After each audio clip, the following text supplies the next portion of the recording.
श्री सत्यनारायण व्रत कथा पहला अध्याय। श्री सत्यनारायण भगवान की जय। एक समय नैमिषारण्य तीर्थ में शौनकादि 88,000 ऋषियों ने श्री सूत जी से पूछा, हे प्रभु, इस कलयुग में वेद विद्या रहित मनुष्य को प्रभु भक्ति किस प्रकार मिलेगी तथा उनका उद्धार कैसे होगा। इसलिए हे मुनिश्रेष्ठ, कोई ऐसा तप कहिए जिससे थोड़े समय में पुण्य प्राप्त हो तथा मनोवांछित फल मिले। वह कथा सुनने की हमारी इच्छा है। सर्वशास्त्र ज्ञाता श्री सूत जी बोले, हे वैष्णवों में पूज्य, आप सबने प्राणियों के हित की बात पूछी है। अब मैं उस श्रेष्ठ व्रत को आप लोगों से कहूँगा जिस व्रत को नारद जी ने लक्ष्मी नारायण से पूछा था और लक्ष्मीपति ने मुनि श्रेष्ठ नारद जी से कहा था। सो ध्यान से सुनो। एक समय योगीराज नारद जी दूसरों के हित की इच्छा से अनेक लोकों में घूमते हुए मृत्यु लोक में आ पहुँचे। यहाँ अनेक योनियों में जन्मे हुए प्राय सभी मनुष्य को अपने कर्मों द्वारा अनेकों दुखों से पीड़ित देखकर सोचा, किस यत्न के करने से निश्चय ही प्राणियों के दुखों का नाश हो सकेगा। ऐसा मन में सोचकर विष्णु लोक को गए।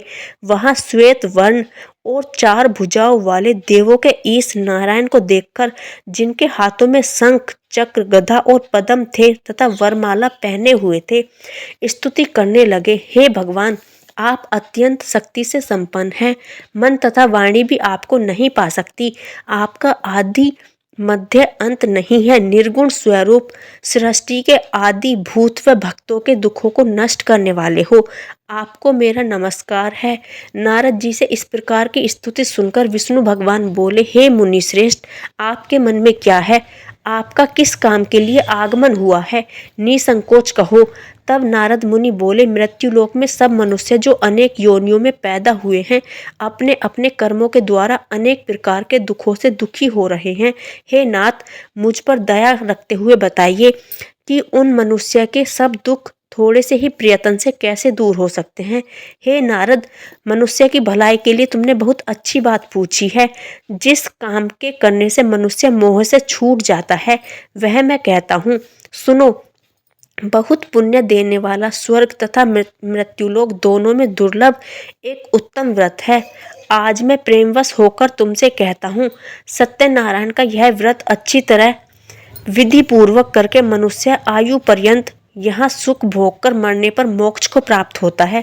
श्री भगवान के वचन सुनकर नारद मुनि बोले, उस व्रत का फल क्या है, क्या विधान है और किसने यह व्रत किया है और किस दिन यह व्रत करना चाहिए, विस्तार से बताइए। भगवान बोले, दुख शोक आदि को दूर करने वाला, धन धान्य को बढ़ाने वाला, सौभाग्य तथा संतान को देने वाला यह व्रत सब स्थानों पर विजय करने वाला है। भक्ति और श्रद्धा के साथ किसी भी दिन मनुष्य शाम के समय ब्राह्मणों और बंधुओं के साथ श्री सत्यनारायण की धर्मपरायण होकर पूजा करे। भक्ति भाव से नैवेद्य, केले का फल, घी, दूध और गेहूं का चूर्ण सवाया ले। गेहूं के अभाव में साठी का चूर्ण, शक्कर तथा गुड़ ले और सब भक्षण योग्य पदार्थ जमा करके भगवान को अर्पण कर दे तथा बंधुओं सहित ब्राह्मणों को भोजन कराए। उसके बाद स्वयं भोजन करे। नृत्य गीत आदि का आचरण कर सत्यनारायण भगवान का स्मरण करते हुए समय व्यतीत करे। इस तरह व्रत करने पर मनुष्य की इच्छा निश्चय ही पूरी होती है। विशेषकर कली काल में भूमि पर यही मोक्ष का सरल उपाय है। बोलिए श्री सत्यनारायण भगवान की जय।